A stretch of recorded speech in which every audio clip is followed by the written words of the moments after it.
Okay, welcome everyone. Today we're very happy to have Zhenbin from Stanford talking to us about wormholes and the unitarity of black hole evolution process. Please take it away. Okay, thank you, Nima. First, I would like to thank the organizers for the invitation to speak. Today, I'm going to discuss a work that based on collaboration with Douglas Stanford and Shunyu Yao. Shunyu is a graduate student at Stanford University. So the work is about wormholes and how this appears as non-perturbative corrections, contribute non-perturbative corrections in the gravitational path integral that are important to guarantee unitarity of the evolution process. Okay, now let's begin. Let's consider the process of black hole evaporation process, where we first start with a shell of matter field in a definite state, in a definite pure state, and collapsing the shell of matter field and let it evaporates. So here I draw this Penrose diagram, and those arrows just labeled Hawking radiations. So in particular, those are exterior Hawking radiations, and they are entangled with the interior Hawking radiations in this different color pattern. So this is a Penrose diagram for evaporating black hole. If we consider a partially evaporated black hole, that is, if we consider a state of this universe at a certain time size, as I draw here on this line, then we can roughly separate the system into two parts at some radius. Here we separate it in the blue and the red part. And we can call this blue part as a black hole, degree of freedom, and the red part as radiation, degree of freedom.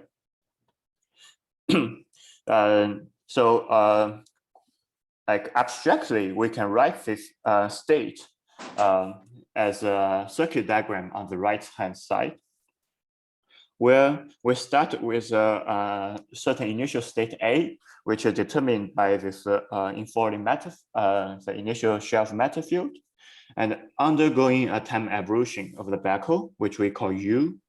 And then we get a state separated into degree of freedom, the blue part and red part, of black hole and radiation part. And so our goal of the talk is to check certain aspect of this time evolution. In particular, we are interested in whether this evolution is unitary or not. So that's a big motivation. Maybe let me explain this diagram a little bit. So for people who are not familiar with the circuit diagrams, they can understand. So here by box, we think about this is a big matrix U, and the matrix has indices I and J. So this incoming lex means this first index, and this outgoing lex means second index. And here we separate this I index into the black hole part and radiation part. And here we put state A means it is contracted by a state vector AJ, for example. So that's a notation. So given such a state, one can talk about the reduced density matrix of the radiation by tracing out the black hole. So that gives us rho R for any initial state A. So we label the dependence on the initial state as A in the bracket.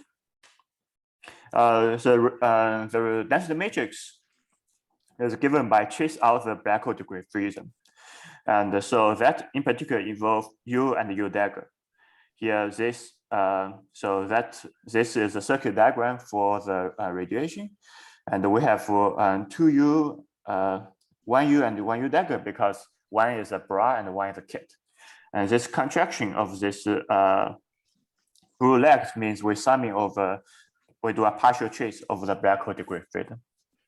In other words, we contract the indexes on U and U star. So given such a reduced density matrix of the radiation, one can ask several questions. For example, its entropy or other things. And in particular, one interesting question one can ask is what is the overlap between rho A and rho B? That is the reduced density matrix of radiation starting from a state from a pure state A or another state, pure state B. In terms of circuit diagram, that is drawn in this figure. So let me explain this figure a little bit. So each reduced density matrix row contains one U and one U dagger. So when consider about trace row A, row B, then we have 4 U's. Those are these four matrices. And we have star instead of dagger because we do a transpose of the index. And if we cut it, the diagram in the middle, then this left-hand side represents row A, and the right-hand side represents row B, where we have traced out the black hole degree freedom, and then the trace of the radiation means we contract the index lag along this red line. So that's a notation. And this is an interesting quantity from 2 aspects. And the first aspect is if we take the 2 A and B, the 2 initial states to be the same, then this quantity measures the second random entropy of the Hawking radiation. And that we know is important and has led us like a lot of development in the last few years. But we can also consider the case where A and B are different states. And this measures the difference between state row A and row B. And in particular, if the unitary evolution, if the evolution is unitary, then we know that then we should get the result that after the black hole has been fully evaporated, this row A and row B should be orthogonal. In other words, this trace goes to 0 for A not equal to B. On the other hand, if A is equal to B after the black hole is fully evaporated, that the entropy vanishes. This purity, like exponential of the second random entropy, should goes to 1. So like just to consider about this simple quantity, we actually can know a lot of information about this evolution of the black hole. So is there any question about the setup? Okay, so if not, then let's move on. So what answer should we expect for this quantity, trace row A, row B? Right, for like a generic evolution, especially for black hole. It is commonly believed that at late enough time, and I will explain what late enough time means, then this U should resemble a random unitary matrix drawn from high distribution. It means that after a certain time, then you cannot distinguish this time evolution from just a random unitary matrix drawn from the high distribution, which is left-right invariant measure for the unitary matrices. And this approximation is used in a lot of quantum information study of black hole physics. So, to my recall, the earliest is Don Page's earliest argument that the black hole, the Hawking radiation should follow a Page curve.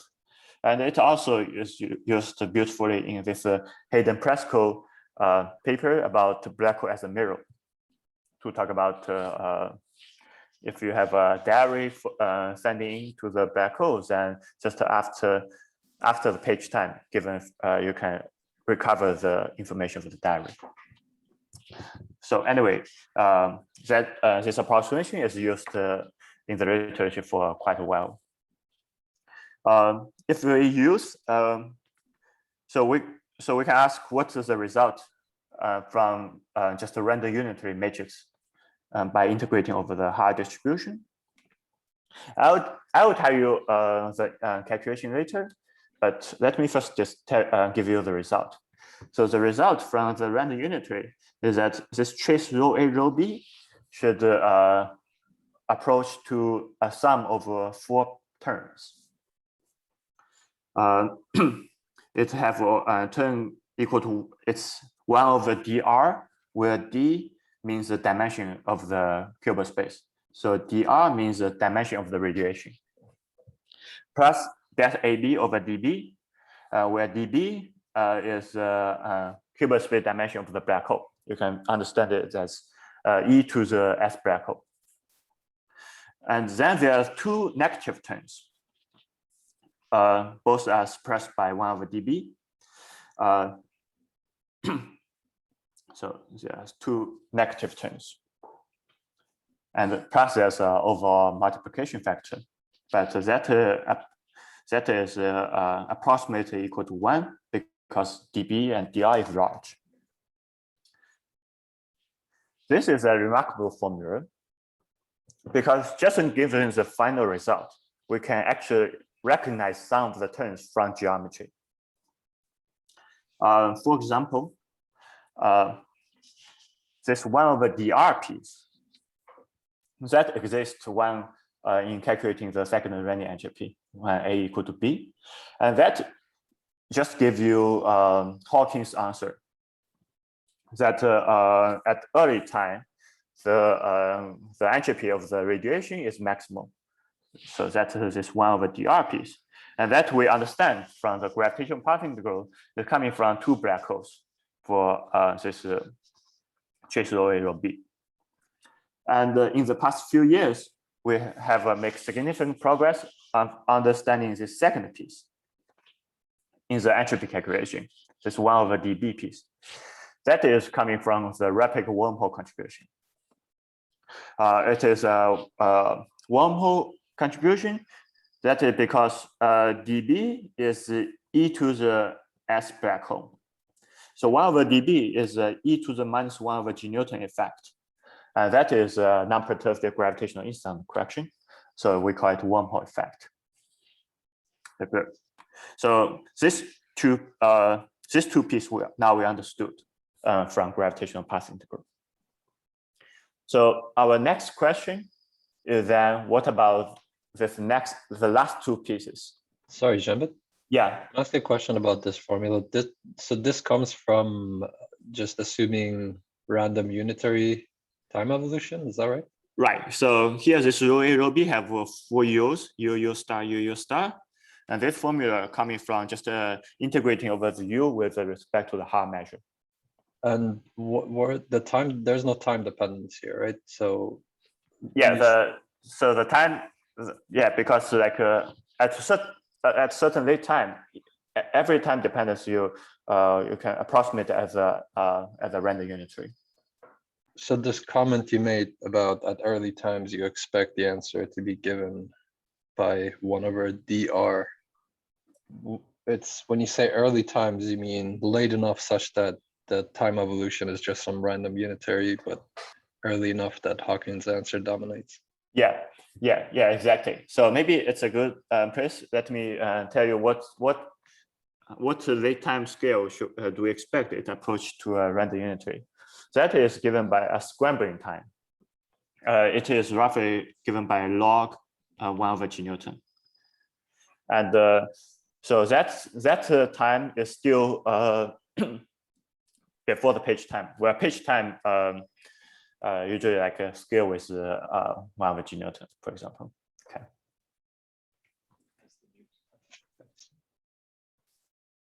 Is this red expression the beginning of an infinite series, or is this an exact answer? This is an exact answer for integrating over the random unitary for the Haar measure. I'll explain how to get this formula. You're unmuted. Next slide. Question: your dr and dB depend on time. Is that kind of what you're imagining? Yeah. So to mimic different time slices, then we'll separate the degree freedom dB and dr. So that will give you some time dependence. And in particular, in the fully evaporated case, then we will take a dB equal to 1 and a dr equal to the rest degree freedom. Yeah, that's exactly right. Does that answer the question? Yes. Yeah. Thank you. Okay. Yeah. So I just discussed that now we understand the first two terms from gravitational path integral. The first term coming from Hawking's calculation, and the second term coming from the rapid wormhole calculation. And then it's an interesting question to ask: what about this rest terms for this from this formula? So first side, one may say that those are like 1 over dB suppressed, and they look like non-perturbably small. Why should we care about those terms? But those terms are crucial for unitarity of the system. For example, to the case where we discussed when A is not equal to B, then we argue that trace rho A rho B should vanish after fully evaporated. In other words, when we take dB equal to 1. So when A is not equal to B, these two delta function terms does not contribute. So we just have trace rho A rho B equal approach to 1 over dr minus 1 over dr dB squared. And we see that exactly those cancellation coming from the cancellation from Hawking's result and the third piece. So, so if we want to understand the unitarity of the evolution process, we had better to understand these last pieces. Another way to think that this last piece important for unitarity is that the first two pieces exist even if we replace U by a random Hermitian matrix. Those are just coming from weak conjunction of these U's. And it's the unitarity really coming from the negative terms. Sorry, Zhenbin? Yeah. So in what sense was the black hole information paradox solved by just keeping the first two terms? Okay. So I will not say it's solved, but just the page, we get a page curve in the sense that we find that the entropy of the radiation does not decreases. So this is a finer grained sense of unitarity. Yeah, the terms I'm probing is a finer sense of unitarity, because to get just a reduce of entropy, you just need the fact that the black hole have finite degree freedom. So anything, no matter what you do to entangle the system, the entropy cannot be bigger than the black hole entropy. So in that sense, if I just replace the evolution by a Hermitian matrix, you will still find this saturation of the entropy of the radiation. It's just coming from the fact that the black hole have finite degree freedom. But now we understand from gravitational point of view how that appears. And here we are probing a more fine-grained question, which is about really if the evolution is unitary or not. If you're taking the limit as dB is 1, what does that mean for the dimensionality of the radiation? Because there's a prefactor in front of the formula that might become singular if dr is also 1. Well, dr times dB will be the total dimension of your Hilbert space. So that is set by a problem. So it's like the Hilbert space. So dr, if dB is equal to 1, the dr will not be equal to 1. Plus dB is constant. Don't we mean that the product is infinite? I mean, isn't it? It's a large n. So for for a CFT, it will be e to the n. That factorization doesn't hold all the. It will be e to the. Like you can't factor the degrees. Sorry, I maybe I'm not understanding the. You're talking about the dimension of which Hilbert space? Like the total Hilbert space. Well, the CFT Hilbert space is infinite dimensional. Well, okay.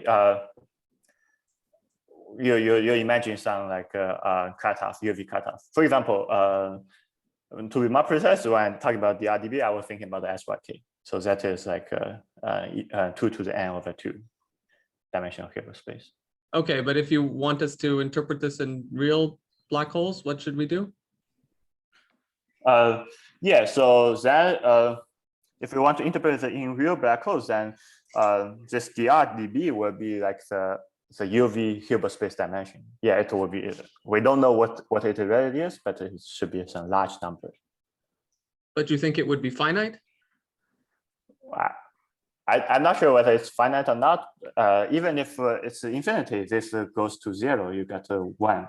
Still, this 1 times, you still need to 1 times 0 equal to 0. Right? Isn't dr times dB the Hilbert space dimension of the initial black hole when it's formed?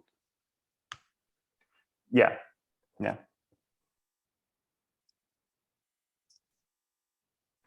Yeah, maybe it's just a naive question to me, but I would have thought that naively the Hilbert space dimension is infinite. Yes.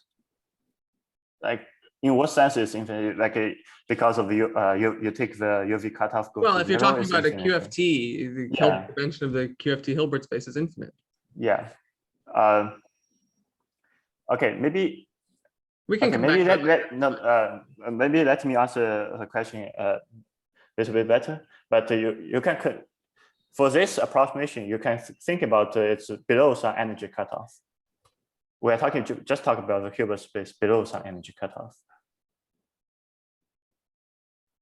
Okay, so that you can take it to be finite. Yeah. So in particular, then the unitarity of black hole evaporation can be seen in the infrared. It does not require any details about ultraviolet behavior of quantum gravity. Yeah, yeah. Okay. Okay. Yeah. Yeah. The takeaway message I want you from this slide is that we are interested in these 2 negative terms, and they are important.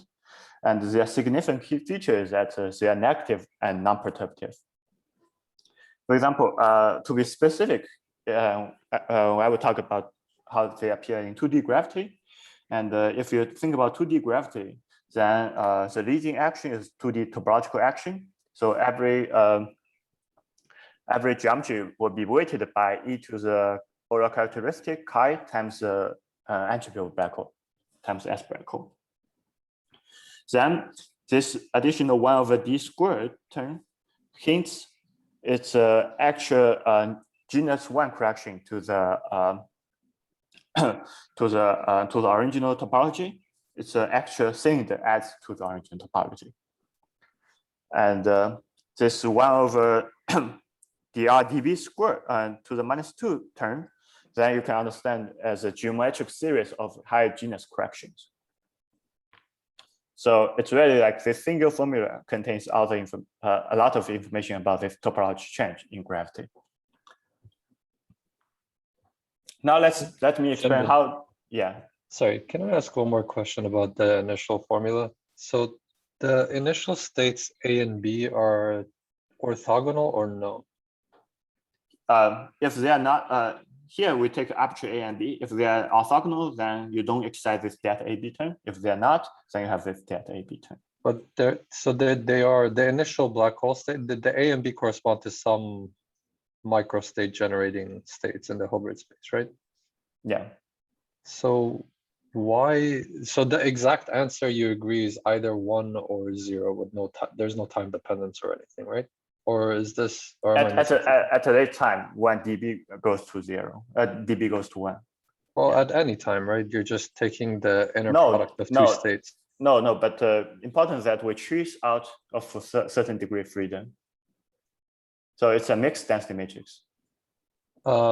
Okay, so this trace is so this reduced density matrix already traced out of B. So but you have trace state. that you have out front is trace over Trace R. over the radiation. So then you're doing a total trace. Yeah. So then at the end of the day, you're just computing the inner product of A and B with some Sorry. time evolution No. inserted. No, okay. So this row A, we already trace over, say, okay, let me, There's 3 traces, Nima. yeah. So it's a big trace over this trace radiation, trace B over some state, which is a pure state, evolved evolution, and trace B over this B, where I didn't write the unitary evolution. So this is genetically non-zero. If we don't have like this trace B, just I see. out them. Okay. Sorry. Thanks. Yeah. So how do we get this result in random unitary integral?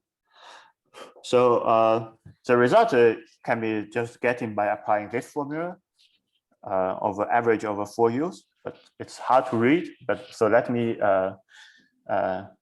explain this formula a little bit. Here L is dB times dr.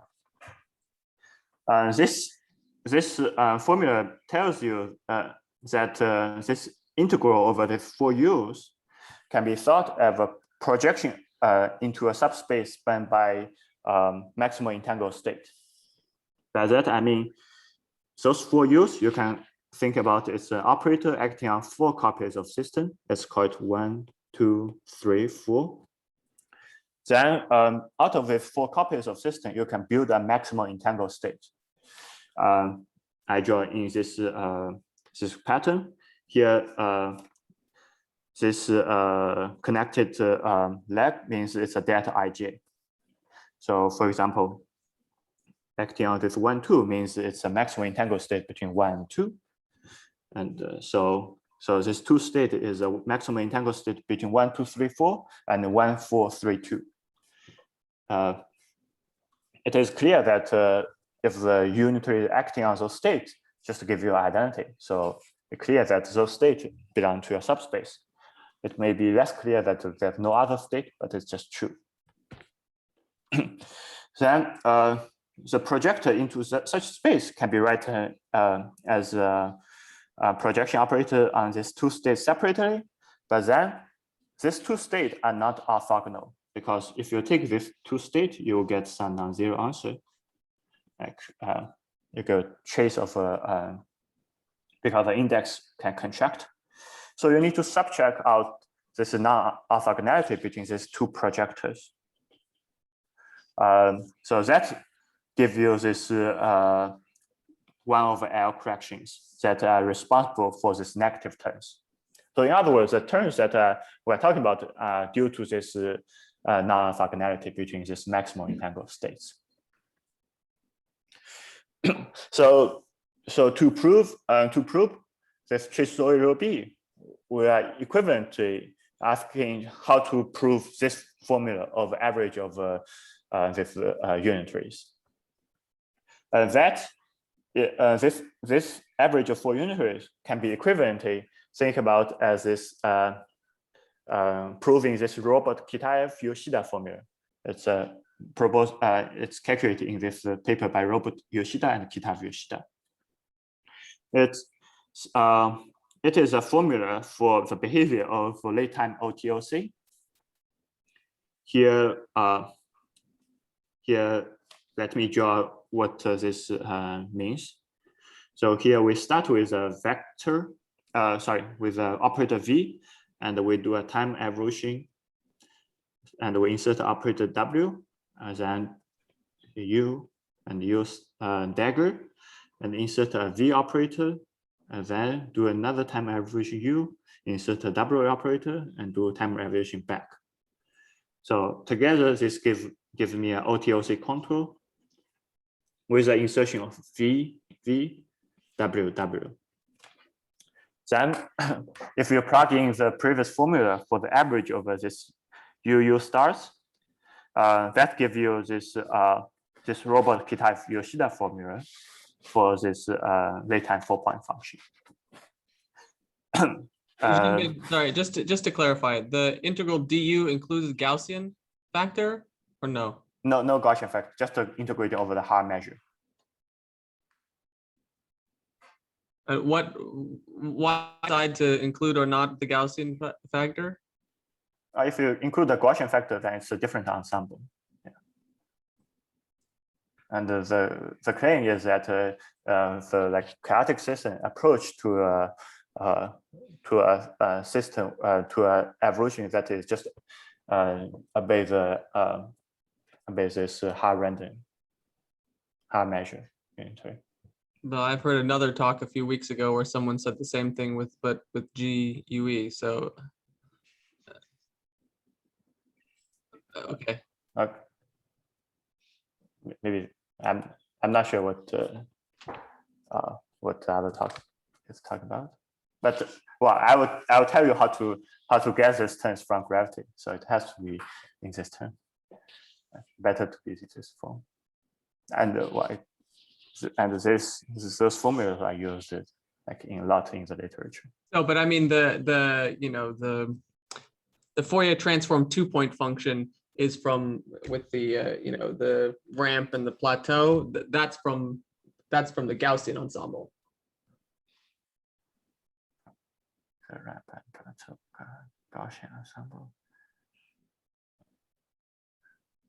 But maybe we can discuss later. I mean, the spectral form factor that people that is from the Gaussian ensemble, right? That's not. Yeah, the spectral form factor, those are related with right. Those are related with. Okay, let me maybe expand a little bit. So here, when I approximate as a unitary, I didn't care about the energy of the system, right? Clearly, if you have something with a conserved energy, it will not be approximated by Haar random unitary. And so the spectrum form factor and this ramp and plateau are really about this energy density correlations. So those are essential for energy, for conservation of the energies. And when I say that the black hole approach to a random unitaries, it's really about in each energy subspace, this theory approach to a Haar random unitary. Or in other cases, if you have a symmetry, it's in this in each symmetry sector, it approaches this random unitary. And those ramp and plateau, it's about the correlation between different sectors. And those energy will have a particular weight.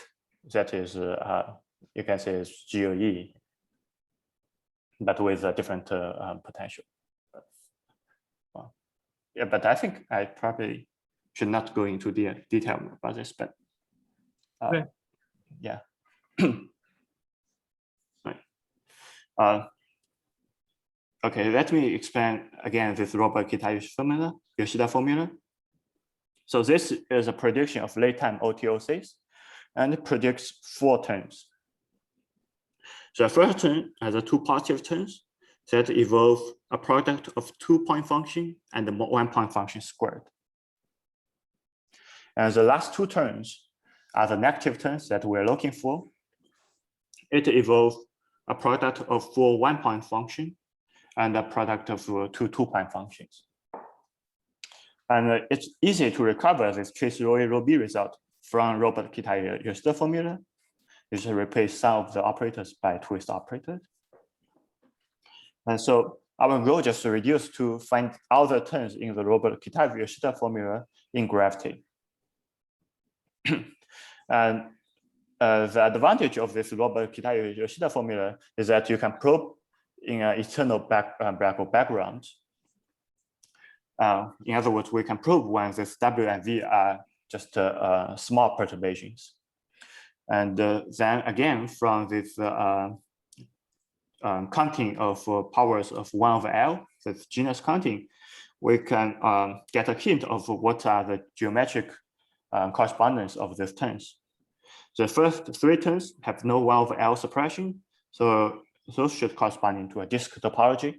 That's a leading topology in this eternal black hole background. And the last piece have 1/L squared correction. That comes from with adding an extra handle in the disk. And this power of 1 minus 1 over L squared hints at a whole series of genus corrections. To prove this, to get this Robert-Kitaya-Yoshida formula, we will consider two special type of operators. One is this operator with e to the WW, e to the VV. That's operator insertion in the exponent. The another type of operator is just a late-time OTOC. Here, I assume that all these W's and V's, the one-point function, vanishes. So let me first explain this second term, this WVW term. So use this Robert-Kitaya-Yoshida formula. If the one-point function all vanishes, then we only get this last term survive. So that gives us that we should expect that this WV terms goes like minus 1 over S squared, the product of two-point functions. Now let's discuss this first term. So this first term, I bring the operator in the exponent, but still they are arranged on this contour arranged. That was this C means. In particular, this means a summing over M over WM, Vn, WM, Vn terms. So that is what this contour, this C means. It's a contour ordered. And the advantage of consider this type of correlator is that this e to the WW and e to the VV have non-zero one-point function. That is given by this identity. So using again this Robert-Kitaya-Yoshida formula, then we will get that the leading answer for this quantity will be given by this two-point function minus 1. So that gives us this prediction: e to the VV plus e to the WW minus 1.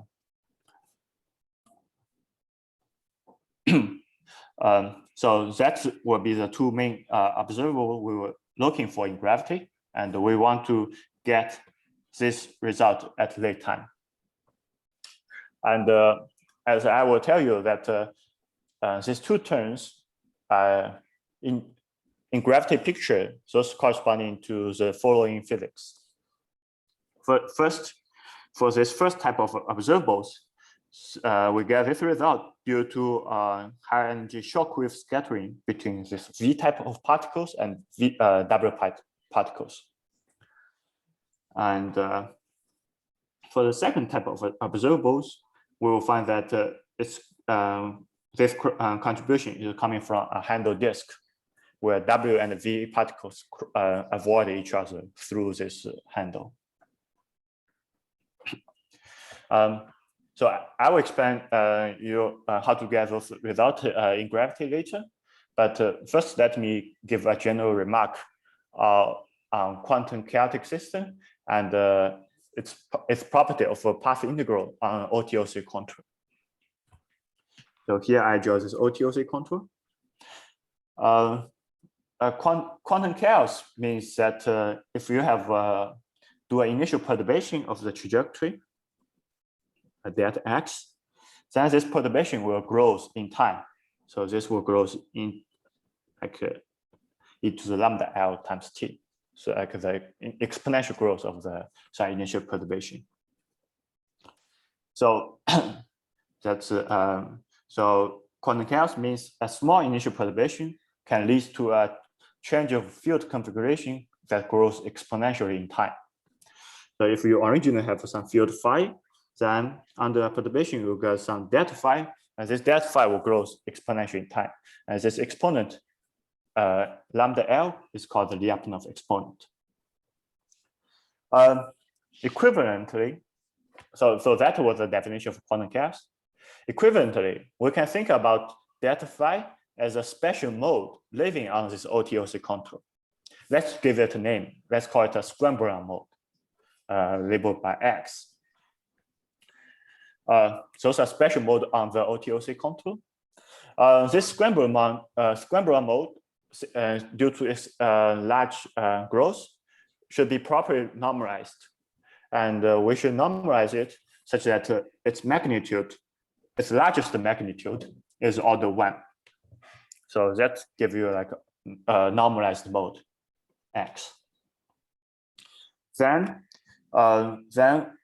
Affiliation is quantum chaotic, means that such a mode can be excited with e to the minus lambda LT soft perturbations.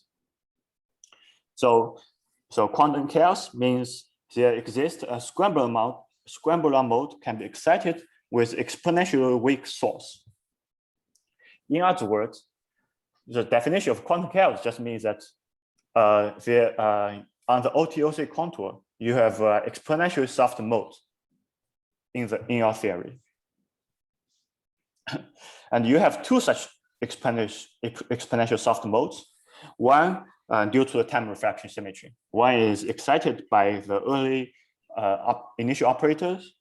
Another is excited by the late time operator insertion. Let's call these 2 modes X and Y. The action on the OTOC contour depends purely on X or Y, because if you just have insertion of 1 operators, then this evolution will be canceled by the unitarity between U and U star. So that cannot, so the action cannot depends on X or Y. It can only depend on X times Y at the leading order crashing to the action. So that means that for any quantum chaotic system, on the OTOC contour, you will have the following soft action.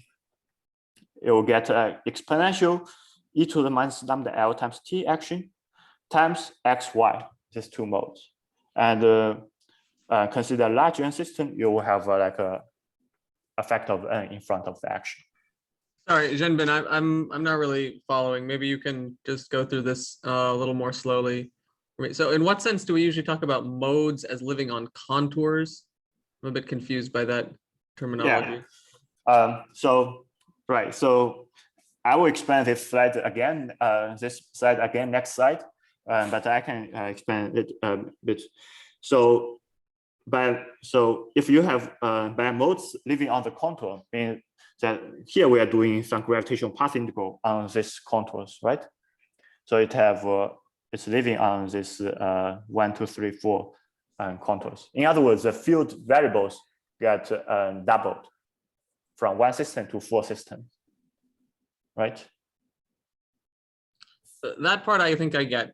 I'm ignoring the quantum gravity part. I don't know if that's relevant for this slide. No, here it's not relevant for quantum side for quantum gravity. It's just a generic factor about chaotic system. So we have 4 copies. This thing I get. This you have 4 copies in some way by the contour. Yeah.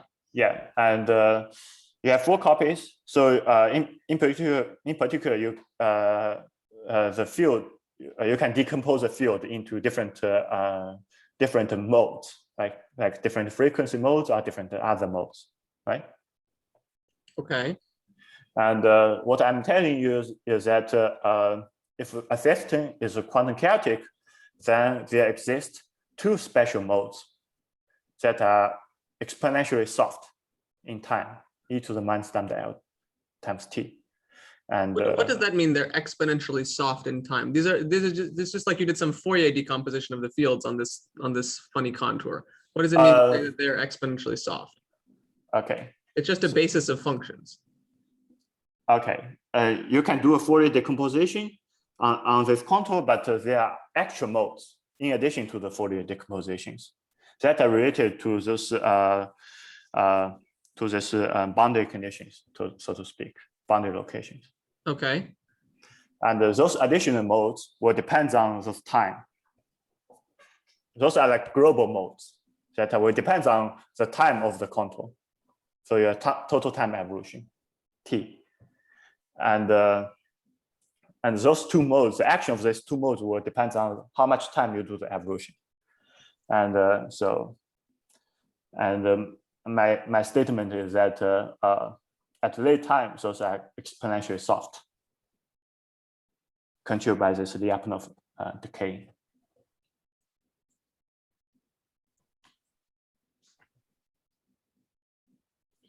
I'll tell you an explicit example later in gravity. It's very But small.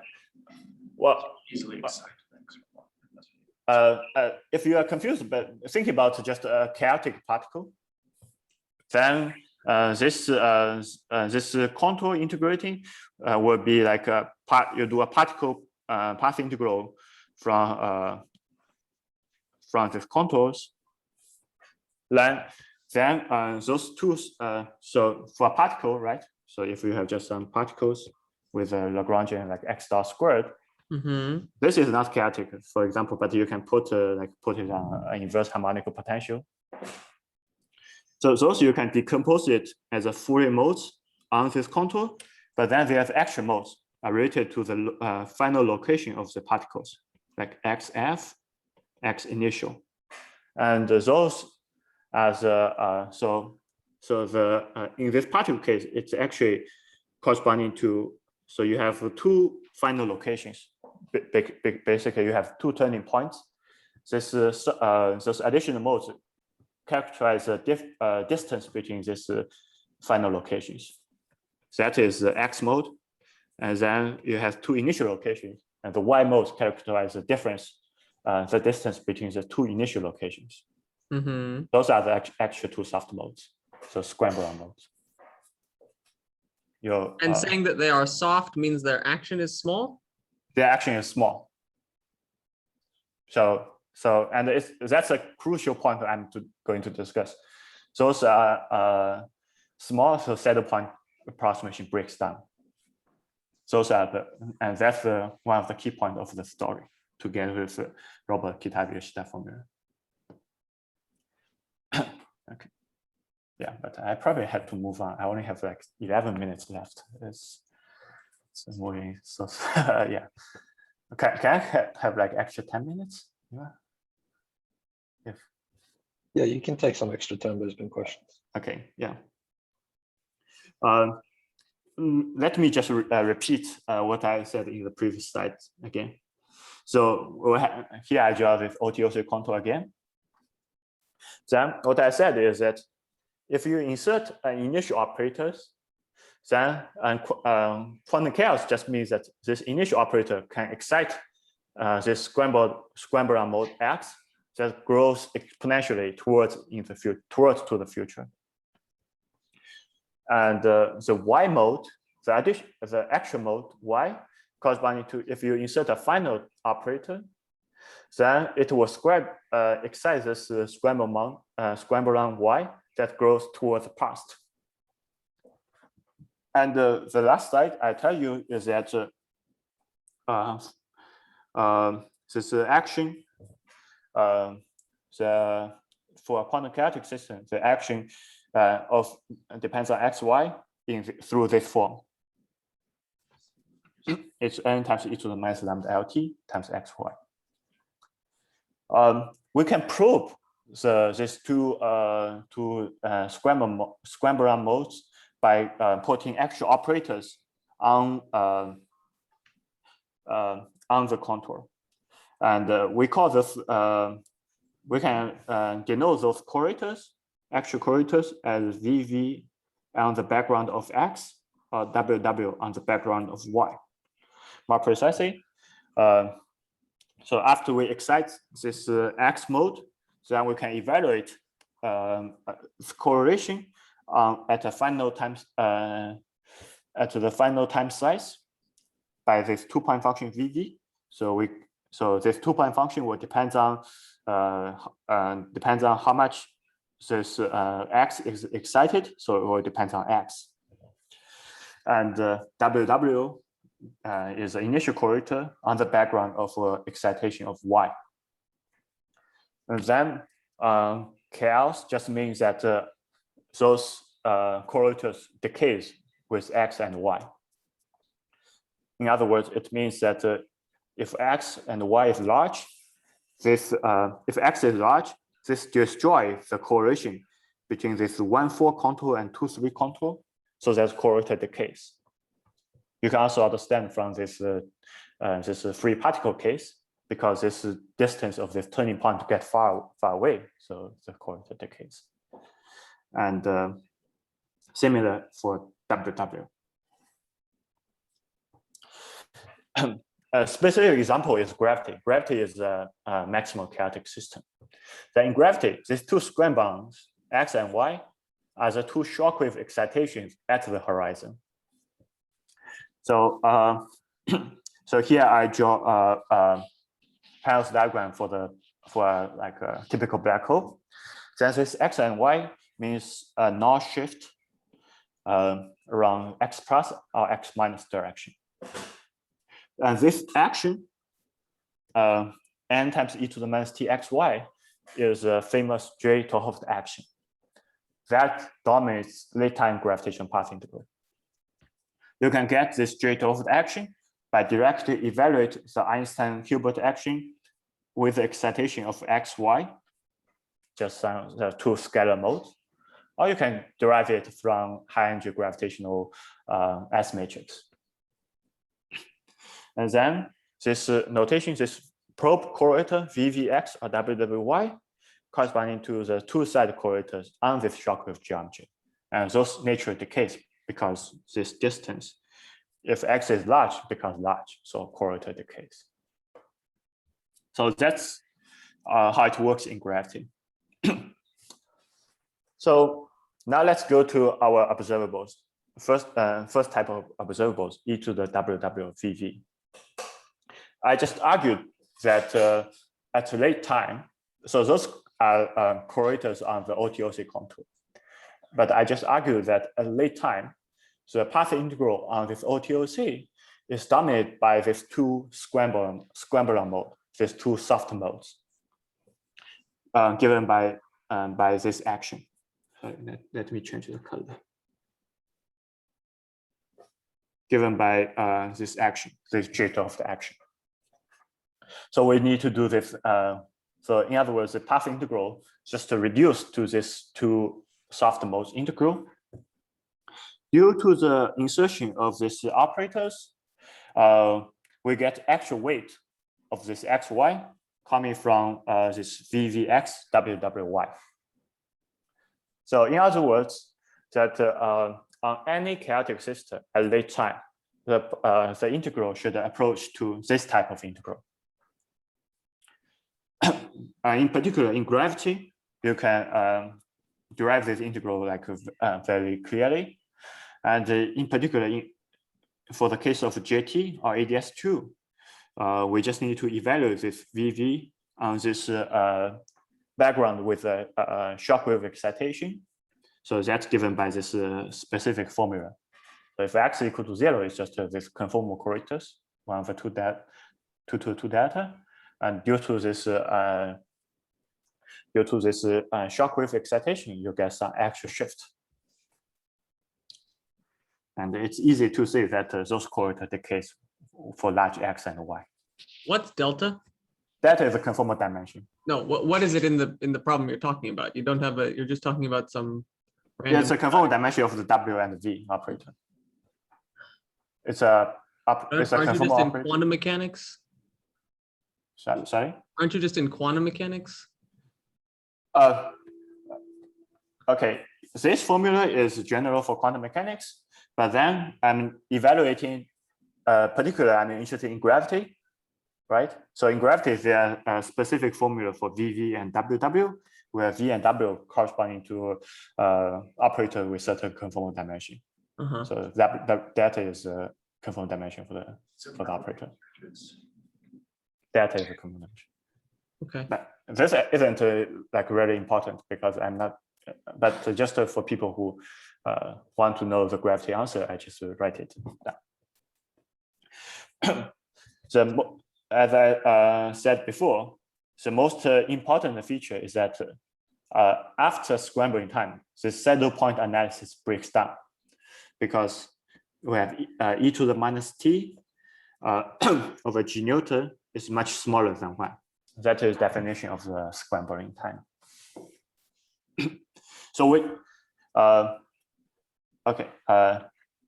So we need to understand. Okay, let me say the logic again. So I just argue that this VVWW approach to this type of integral at a late time. But we also expect that from this robot Kitari-Yoshida formula, this should approach to e to the VV plus e to the WW, e to the WW plus e to the VV minus 1. And so we want to understand how this integral of xy gives us this 3 terms in the robot Kitari-Yoshida formula. So the rest of the slide is tell you how to do this integral and get this 3 terms. So the important point is that saddle point analysis breaks down. So we cannot use saddle point approximation. So we need to be somewhat smarter. So since this becomes much smaller, so we can do a rescaling. Let's call delta as a square root of this quantity. Delta is much smaller than 1. So we can do a scaling. X goes to x over delta, y goes to y over delta. Then this formula in the red box becomes this integral. It's so this J of the action become just like a Gaussian integral minus I x times y, and then this only dependence on time is absorbed in this 1 over delta in this correlator. So our goal is to do this integral in the late time limit where delta is much smaller than 1. But we can separate this integral into 3 regions. So the first region is y is order delta and x is not constrained. The second region is x belongs to minus delta to delta, and y is belongs to r. The third region is the rest, x, y, like excluded from the origin. So we separate in this 3 region. So let's first do the integral in the first region. In the first region, x is large. So as long as x is bigger than delta, this correlator vanishes, goes to 0. And since when delta goes to 0, so it means that the most part of the integral just be dominated by be controlled by this J of the action minus I x times y. So that just gives you a delta function in terms of y. So if you plug in this delta function of y, that the whole result is just gives you e to the 1 over 2 to the 2 delta. That is unperturbed correlator for WW. That gives you e to the WW. In the second region, we have the same result for y integrated over y.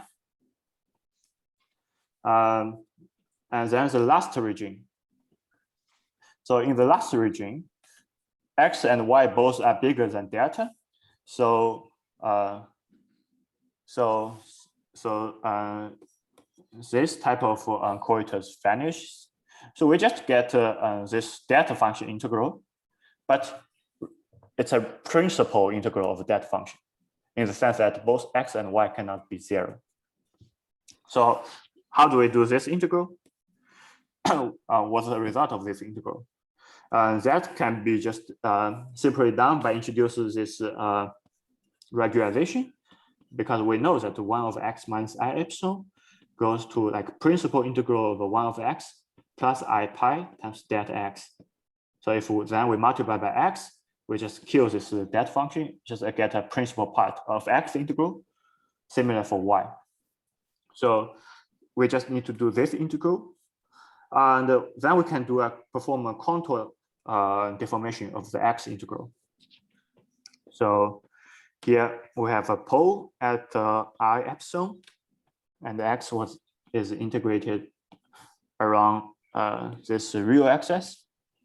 So so if y is bigger than 0, then we can deform the contour to the lower half plane, and so we didn't pick up any pole. This result vanishes. But if y is bigger than 0, smaller than 0, then we need to deform the contour into the upper half plane, and then we pick up a pole, give you like a minus epsilon. So the result of y integral is an integral from -infinity to 0 with the weighting e to the epsilon y, because x is now I epsilon. And this just gives you a 1 over epsilon. So the net result is it's -1. Is this calculation clear? It's a principal integral of the delta function.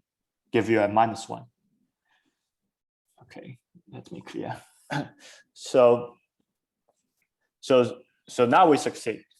We separate the integral into 3 regimes. Neither of them are controlled by settle-point approximation, and we got these 3 terms in the Robert-Kita-Yoshida formula. And it's remarkable that these different terms in the Robert-Kita-Yoshida formula just corresponding to different integral regimes of these 2 scramble mode. So here's the site. I think I just run out of time. But if I get to 10 more minutes, I'll promise I'll finish. Is that okay? Yeah, you can take 10 minutes. That's fine. Okay, yeah. So the physical meaning of these 3 regimes in gravity are the following. I will just explain that the x and y are the shockwave excitations at the horizon. So in the regime 1, we have large x excitations and no y excitations because of delta function. That just corresponding to that we have a large energy source of the W type of operator leads to a large back reaction of the geometry such that destroy any correlator of the V type of operators. Similar for V. And the most important, the negative one piece is coming from gravity, like automatically do this fluctuation of x and y, such that destroy all the correlators. In particular, we see that there's no crossing diagram survives because those are OTOC scattering type of operators, and those are automatically decays, cannot survive at this time. So a few comments. We can also consider about just the original path integral without operator insertion. But these 2 modes still dominate the path integral, and we can still manually separate these 3 regimes. Then the 3 regimes corresponding to 1 + 1 - 1. That is the disk think is equal to 1. Then it's really corresponding to 3 terms in the Robert-Kita-Yoshida formula. It's 1 + 1 - 1. And second, the main property we're using here is simply that after scrambling time, those x and y modes have large fluctuations that destroy the 2 set correlators. In other words, the only thing we use is that the xy have the action e to the -t, which become much smaller than 1. And then this vvx goes to 0 for large x, wwy goes to 0. And those are like properties like true for generic system, chaotic system. It's not specific to 2D gravity. And in particular, it can hold in higher dimensional gravity and other asymptotic geometries as black holes in flat space, because the jitter of the action is like universal action for black holes. Third is that this -1 does not come from settle-point approximation, but it's really an integral of offshore modes, offshore gravitational modes. Fourth, this again is applied without maximal Lyapunov exponent. So for example, if you have stringent correction, the theory, the analysis we did still went through. Okay, so that's a few comments. Now let's go to this second type of observables, this late-time OTOC. So there are 3 features of the late-time OTOC. The first is it's negative. The second is 1 over L squared, so higher genus suppressed. The last, this function does not decay at late time. And I was just telling you that any crossing terms in gravity will decay. So how does gravity give you an answer that does not decay? And so check is that gravity, by adding an extra handle in the gravity, then the operator can go across the handles that pass each other. So they're not really do a scattering in the gravity. So this fact means that this type of diagram can survive at late time. So this handle disk may be a little bit abstract. Let me just write it in this different form. So here I'm specifically looking at JT, which is like a two-dimensional two-dimensional ADS2 theory. So in particular, we can put it on a hyperbolic plane. So this handle disk is equivalent to this following diagram. We cut this hyperbolic plane along this red and blue geodesics and identify each other. So we identify this around this orange. This gives you a closed cycle, and identify around this blue point, give you another cycle. So those are the two cycles of the of the handle disk.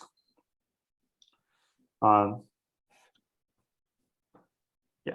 So and then from this picture, it's clear that the result is big at that time. This particle, so this VV particles and WW particles will just follow around those geodesics, and they do not cross each other.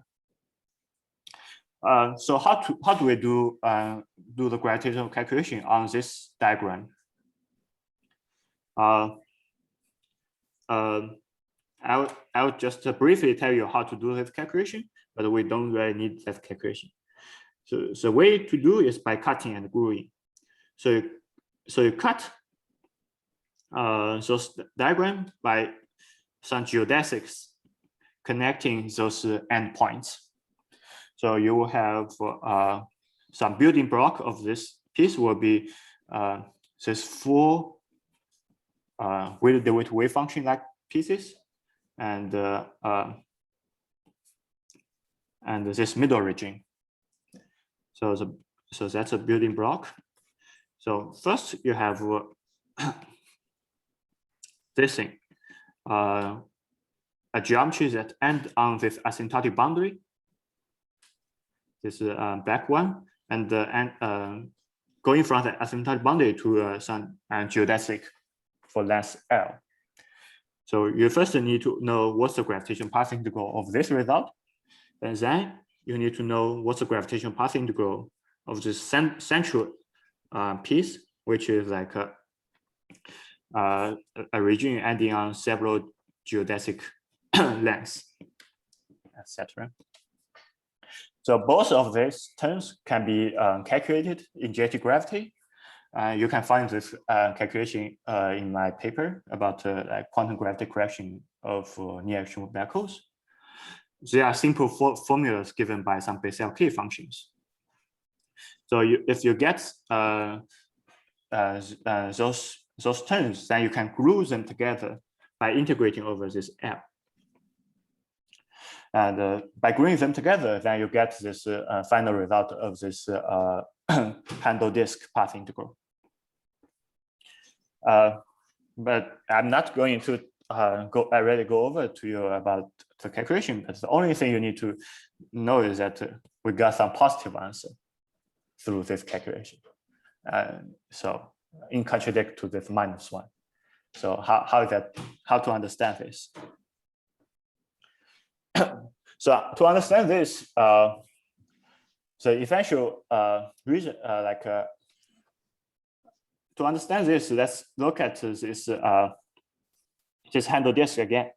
So here, each asymptotic boundary is evolved by large Lorentzian average, IT minus IT. Then, if you look at this main region part of this, sorry, it's probably hard to see. This main part of this block geometry at late time, it's approximately as a late time disk path integral. You can understand this from taking a simple limit by taking the operators to be heavy. So if the operator is heavy, it wants short distance between these two operators. So this just approach like some local operators. So this just really comes to a disk path integral, but at a late time. So the analysis we did before about that there's two actual soft modes on the disk path integral still survive. So in other words, on this handle disk, these two scramble modes, X and Y, still exist and dominate the path integral. And here there's no any operators winding around these cycles. So we just get that at late time, we have a pure disk path integral given by this J-Toft action, e to the minus I xy. So we can still separate it into three regimes, as I told you before, into 1 plus 1 minus 1. That means that this handle disk result should be really understood as a sum of the three pieces. You have two ones minus another one. And this negative term is this Robert-Kitabi-Yoshida term that we are looking for. But how do we understand the first two terms? So in fact, that this handle disk path integral really gives you three terms in the Robert-Kitabi-Yoshida formula. It gives you these two positive terms. Previously, we say that we do not expect these terms because we assume that the one-point function vanishes. But in gravity, it's really hard to get one-point function vanish, since even if you just like in gravity, you calculate one-point function, you find it vanish, but then you can't calculate one-point function squared. Then there will be a handle connecting these two geometry, give you a non-zero result. And if you do calculation, you'll find that this one-point function squared in gravity is just equal to this two-point function suppressed by 1 over L squared. By the way, this non-vanishing one-point function is also a fact that appears when you consider about this violation of global symmetry in gravity.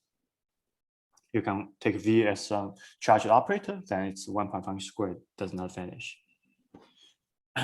So again, the takeaway message is that the different terms in the Robert-Kitabi-Yoshida formula are corresponding to different integral regimes of the moduli space. And we have to understand how it appears in gravity. So that's it. A few conclusions. It's crucial to understand unitarity in black hole evaporation process. At late time, this quantum evolution resemble a random unitary behavior. And then this unitarity arises as this negative non-predictive terms in the Robert-Kitabi-Yoshida formula. And we understand how it appears in gravity. So it's corresponding to certain integral regimes of the moduli space, whose action controlled by the J-Toft-like action, where set point approximation breaks down. And along the way, we develop a generic feature of chaotic system on OTOC contour, the existence of two scramble rounds with J-Toft-like action. And there's few further directions one can do. Like, for example, one can ask what are this 1 minus 1 over L minus 2, those genus series of higher topologies in the formula. And the second feature direction one can ask is, here we pointed out there are certain special regime of the moduli space that are one-to-one corresponding to the terms in the Robert-Kitabi-Yoshida formula. In general, those terms are called Weingarten coefficients in the random unitary theory. So it's tempting to ask, at that time, there's a general correspondence between moduli space and the Weingarten coefficient in random unitary theory that are important for like in high dimensional theory for unitarity. All right, thank you. And sorry for run over the time. Yeah. All right, thank you, Zhenbin. Oh, let's ask to see if there's any quick questions before we break for discussions. Can you say what controls the approximation that lets you rewrite the OTOC integral in terms of x and y? This one or the previous one?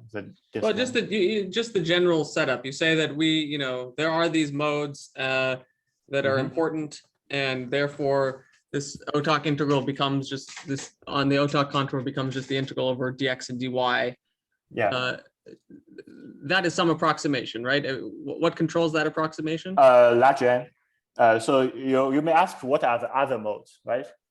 So in particular, there will be x, y, and some other modes. But the other modes will be suppressed by 1/n effect. Those are not those modes do not become soft. So you can use the saddle point approximation for the last other modes, and the only left mode is this exponential soft modes. How do you know there are only these 2 degrees of freedom? So let's say I give you some quantum mechanics system that's chaotic, maybe not maximally chaotic. So I agree that there's going to be some soft modes, but how do you know it's just two numbers? Well, yeah, okay. So generically, there could be more modes, more soft modes, but it will follow this pattern. Like for example, you can imagine they have some additional symmetry, so it's like Hamiltonian be Bloch diagonal, and then so you will see that each block will contain this XY modes. So, but then you will just you need sum of them, but the structure will be the same.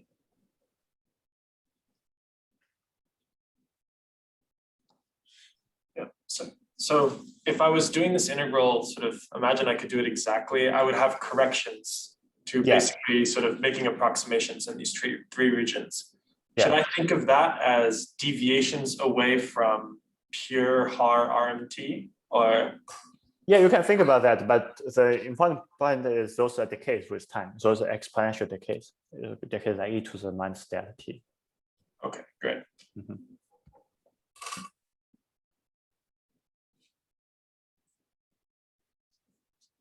I had a second quick question. Yeah. So what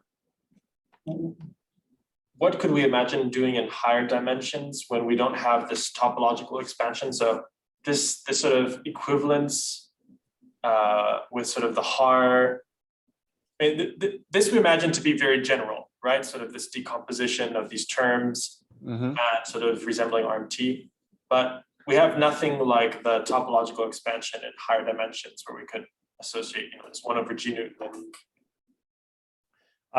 Yeah, I think in higher dimensions, so those are really on the black hole background. So the boundary will be like S1 cross some internal manifold, cross some transverse manifold. So you can, so I don't have a proof, but just like naive association is that you will have like, so those topologies will be like still, so you will have like basically like 2-dimensional gravity cross some some transverse area. Then you have some like genus change on the 2-dimensional gravity also. That's my like just naive guess.